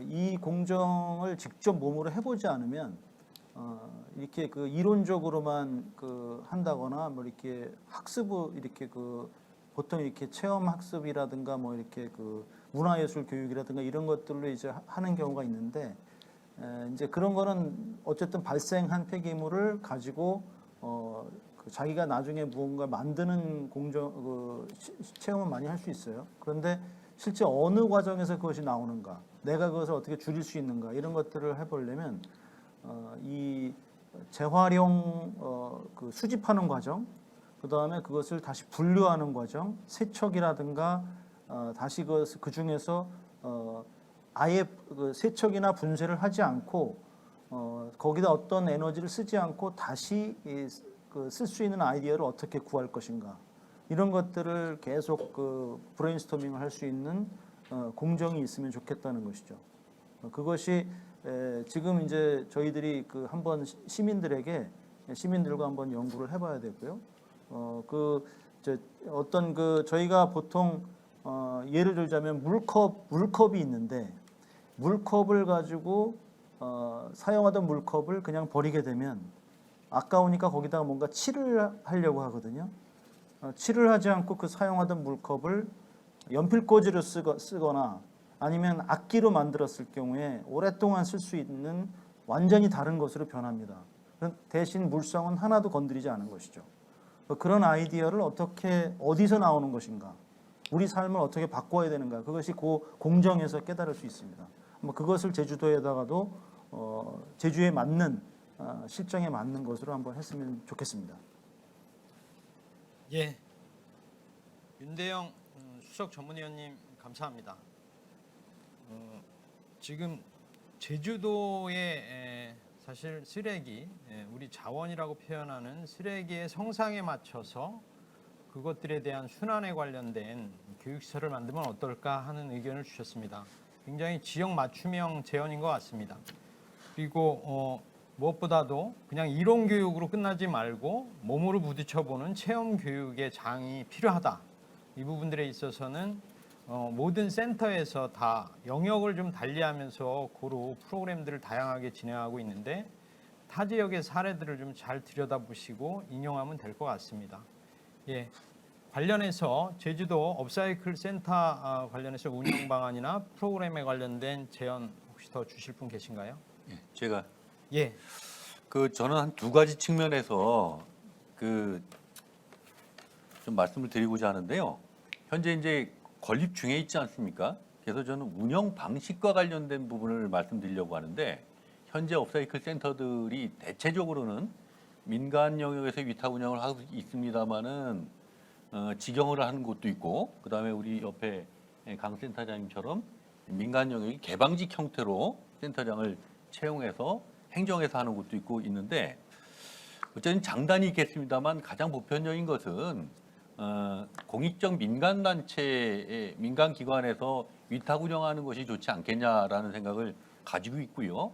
그리고 이왕 위탁을 맡겼으면은 지자체에서는 웬만한 부분은 좀 두고 내용을 맡기고 행정적 재정적 지원에 충실했으면 좋겠다는 말씀드리겠고 가장 이상적인 방식은 사실은 건물을 지어놓고 위탁기관을 선정하는 것보다는 위탁기관을 선정해 놔서 건물을 건립하는 과정까지도 관여하게 하는 것이 가장 이상적이거든요. 그런데 제도적으로 그건 불가능하다고 한다면 우리 청주의 실제 사례인데 외형, 건축물의 외형은 일단 져서 위탁기관을 선정해 놓은 다음에 내부, 실내 여러 가지 뭐 전시물이라든지 인테리어 뭐 시설물이 들어갈 수 있다는 거죠. 장비까지.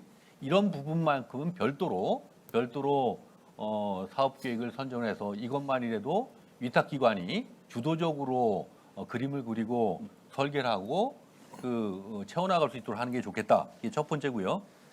두 번째 드리고 싶은 말씀은 제주가 아마 1인당 하루 생활 폐기물 발생량이 1.9로 청주도 전국 대비 굉장히 많은 곳인데 제주가 제일 많이 발생하는 것으로 지금 집계된다고 얘기를 들었습니다. 물론 이제 외부인들이 들어와서 많이 발생을 시키겠죠. 그랬을 경우에 결국은 폐기물 발생량을 어떻게 줄일 건가 하는 문제도 중요할 거라고 보고 이것 자체는 시민들의 역량을 어떻게 조직할 건가가 핵심이라고 보거든요. 저는 5가지 측면에서 조직할 수 있다. 이제 청주에서 실제 시도하고 있는 과정인데 우선은 시민 활동가를 양성해야 된다. 조금 먼저 일반 시민들을 끌어가고 교육할 수 있는 이를테면 자원순환 리더 이렇게 얘기할 수 있는데 그런 시민 활동가를 양성하는 과정들을 꼭 했으면 좋겠다 싶은 거고요. 두 번째로는 이제 공예나 뭐 이런 쪽과 관련된 특화돼서 재활용 공예가 양성 과정, 업사이클러 양성 과정 좀 다를 수 있죠, 그죠? 이런 것들도 필요할 거라고 보고요. 그다음에 지역의 전문가나 지식인을 묶어내는 방식이 필요할 것인데 이런 것들은 자원순환 포럼 형태로 묶어낼 수 있겠다. 그다음에 여러 기관 단체들 또 공방들이 있을 것인데 여기는 이제 자원순환 혹은 업사이클 네트워크 방식으로 묶어내는 것들 센터 중심으로 그리고 끝으로는 시민들을 직접 조직하는 것인데 자원순환 실천단 혹은 쓰레기 줄이기 실천단 이렇게 해서 시민들 뭐 1,000명 또 2,000명, 10,000명 이렇게 지속적으로 시민들을 묶어나가는 그런 5가지 형태로 조직을 해나간다면 항상 불안한 게 위탁 사업을 하다 보면 언제 정치 지형이 바뀌어서 언제 위탁 계약 관계가 깨질지 모르거든요. 그런데 실질적으로 시민 기반의 이런 단단한 토대가 강화되어 있다고 한다면 운영도 왕성하게 될 수 있을 거고 센터 운영도 내실 있게 되지 않을까 하는 말씀에서 의견을 드렸습니다. 이상입니다. 예, 여모 관장님 감사합니다. 지금 운영이나 이후에 시설에 관련된 관리 운영까지도 제안을 주셨는데요. 민간 위탁이 중요한데 공익적 민간 기관에서 위탁하는 게 필요하다. 이건 사실 좀 표현이 애매합니다. 민간 위탁은 민간 위탁이고 공공 수탁이면 공공 수탁이고 직영이면 직영인데 이 세 가지 유형이 있는데 이것들에 있어서는 지자체에서 여기에 전문성을 고려해서 전문가가 운영하게 하는 방식들에 대한 방향성부터 정하는 게 중요하겠다라는 표현을 주신 것 같고요. 그리고 위탁 기관을 먼저 선정을 해서 프로그램에 관한 내용들을 좀 고민을 선언적으로 하게 하고 그 프로그램에 맞춰서 나머지 시설들을 설치나 이런 것들이 필요하겠다라는 좋은 제안을 주셨습니다. 이거는 저희 지역에서도 이런 제안들 많이 하고 있는데요. 가능할 수 있습니다. 예, 제주도에서 적극적으로 이 부분을 좀 인용하면 좋을 것 같다 이렇게 제안을 드리고요. 그리고 시민 역량을 강화하는 방안들에 대한 5가지 안까지 주셨는데 역시 청주에 시민 참여형 그러한 프로그램의 강화나 시민 실천 운동에 관련된 방점 안에서 좋은 제안을 주신 것 같습니다. 예, 추가적으로 더 좋은 제안 주실 분들 안 계신가요? 제가 할까요? 저는 아무래도 태생이 문화예술적인 측면에서 개인적으로도 또 출발을 했고 광명 업사이클 아트센터도 이제 그런 방향으로 지금 이제 계속 진행을 하고 있기 때문에 그쪽 측면에서 말씀을 좀 드릴게요. 사실 사람이 많이 모여야 뭐가 돼도 된다고 저는 생각을 하거든요. 그래서 콘텐츠를 굉장히 강화하고 콘텐츠에 대한 그런 여러 가지 프로그램 개발도 굉장히 중요한 포인트라고 생각을 합니다. 그래야 사람이 많이 모이고 또 좀 버글버글 돼야 사실 센터의 어떤 성과도 또 이제 좀 자랑할 수 있는 그런 저희 경험이 좀 있어가지고 콘텐츠를 강화하는 그런 방향으로 전문인이라든가 그런 데 투자를 좀 많이 하셨으면 좋겠고요. 그 콘텐츠 강화를 통해서 많은 사람들이 방문을 하고 또 이들이 돌아가서 생활 속에 또 실천을 하다 보면 업사이클에 대한 인식의 전환은 굉장히 자연스럽게 또 이루어질 거라고 저는 생각을 합니다. 그래서 한가한 센터가 되지 않았으면 좋겠습니다. 예, 네, 좋은 말씀 감사합니다. 콘텐츠의 강화를 통한 프로그램의 개발 방향이 필요하다. 그리고 지역의 전문 예술인들과의 연대를 통하고 뭐 전국적으로도 연대할 수 있는 거죠. 그리고 그것이 결국 시민들한테는 생활 속의 실천으로 이어지게 하는 그러한 프로그램들의 강화가 필요하다. 이렇게 말씀을 주셨습니다. 예. 지금 전반적으로 보면 지금까지 나온 내용들이 건물에 있어서는 제로 에너지 하우스를 짓고 이거는 필수 품목인 것 같습니다. 환경 교육의 역할도 좀 일부 감당하고 있기 때문에 이 부분에 있어서는 적극적으로 도입했으면 좋겠다라는 제안을 좀 드려보고요. 그리고 지금 유형들로 보면 프로그램에 있어서 디자인과 일자리, 그리고 문화예술, 건축, 그리고 시민 환경교육 또는 시민 환경교육 강사 양성, 그리고 시민 참여 체험 학습, 이러한 다양한 이야기들이 다 담겼습니다. 사실 전체를 다 담기에는 무리수가 있을 수도 있지만 그렇게 큰 무리는 또 안 갈 수 있는 프로그램들인 것 같습니다. 각 그 센터에 활동되는 내용들을 좀 들어보고 이렇게 잘 가서 벤치마킹 하셔서 인용하시면 좋을 것 같습니다. 한 가지 더 제안을 드리면요.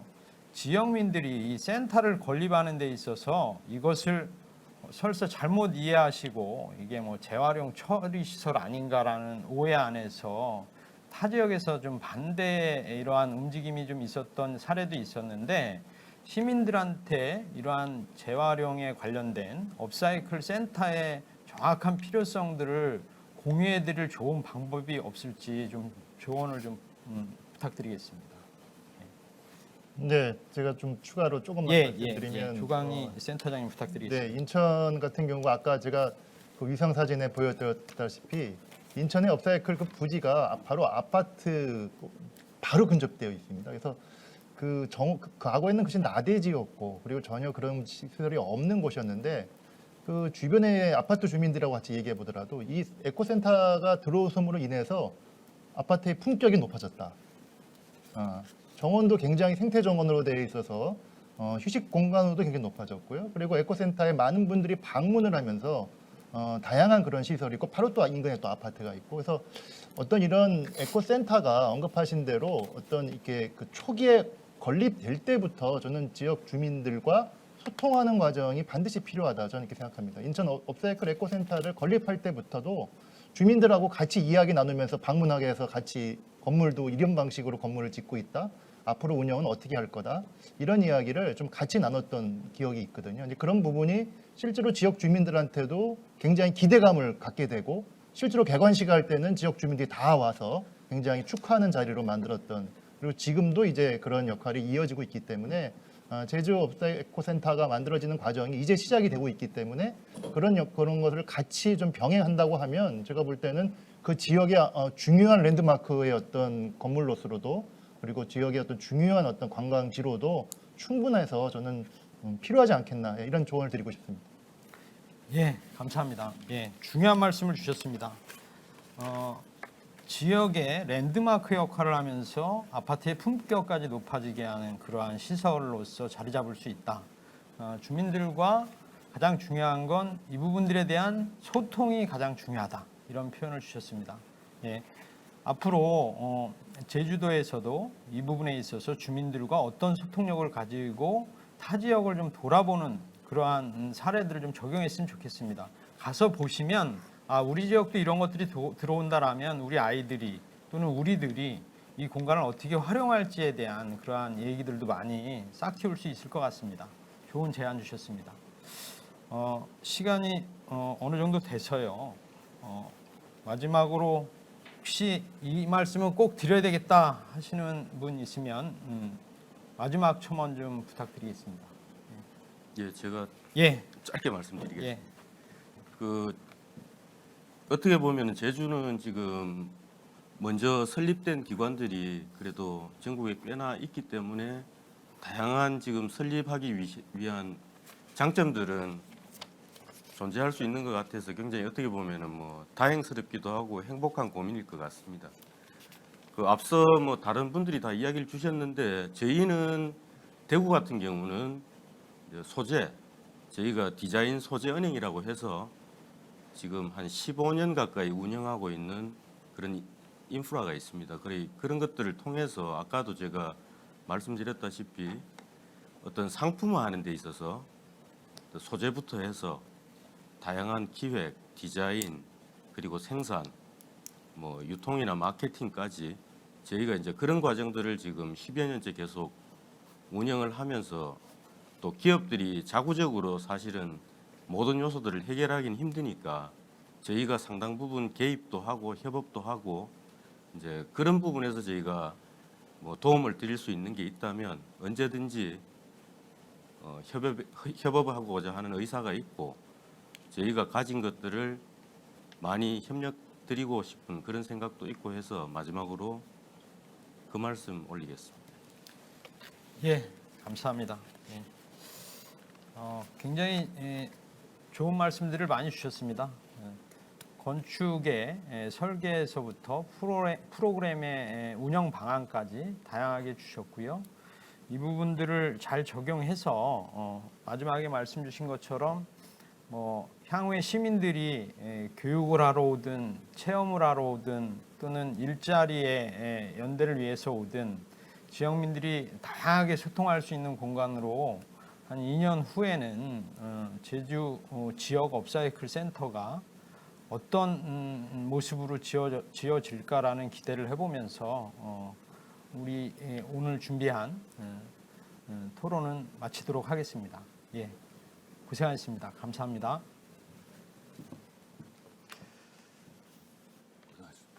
네, 토론 잘 들었습니다. 각 지역별 업사이클 센터를 이제 소개해 주셨고 잘 들었습니다. 지역과 함께하는 또 지역 특색에 맞는 그런 사업들을 하고 있다는 점 굉장히 인상 깊었고요. 상당히 이제 각 아이디어가 뛰어나고 의미가 있는 활동들인데 더 이제 이런 문화가 좀 확산해야 되지 않을까라는 생각을 하게 됐고 또 그게 잘 되지 않는다라는 점이 좀 아쉽게 다가왔습니다. 그래서 여기 계신 센터의 장들께서의 역할이 더 중요한 게 아닌가. 또 이 방송 시청하고 계신 분들께서도 관심을 많이 가져주시길 바라겠고요. 분명한 건 시민이 이제 중심이 돼야 한다라는 점, 그러면서 정책과 행정도 이제 따라오게 돼 있다라는 점 말씀을 드리고 또 제주 지역 업사이클 센터 이제 어떤 방향으로 나아가야 될지도 좋은 말씀해 주셨고요. 인천의 이제 성공 사례처럼 이제 지역 주민과 소통하는 그런 문화로 만들어가면서 제주 지역 또 업사이클 센터의 또 화려한 탄생도 기대를 하겠습니다. 두 번째 세션 이상으로 줄이도록 하겠습니다. 함께해 주신 여러분 대단히 고맙습니다.